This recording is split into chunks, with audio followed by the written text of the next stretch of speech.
In object-oriented programming, there's a large emphasis placed on abstraction. Abstraction is the idea that we can describe certain things in a more abstract way, in a more general way, and use the same concept throughout multiple items.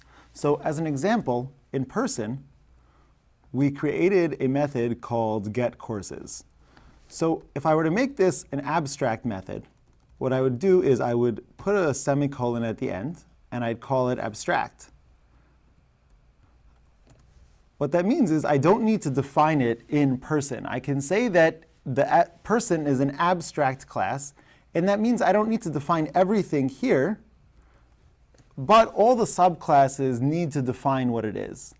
Meaning that when I click on compile, now it says that student is not abstract and does not override the abstract method getCourses in person. So in person, I wrote that I want to have getCourses in all the subclasses, but I didn't define what it means to getCourses. So let's do that now. So let's make private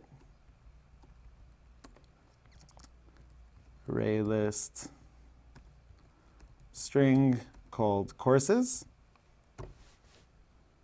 We're going to change this from a string to a different type of item after to represent courses that a student takes. And so let's do public array list of strings temporarily. And that's going to return an array list of strings. And then we're going to do getCourses. And so we're going to return courses. So let's compile and make sure that works. So it doesn't work yet because we need to import java.util.star. So now we're going to compile it, and now it's not OK with that either. So it's suggesting that we have an issue with first name, which in fact we do, because this first name is referring back to the person class. So let's get rid of that and compile.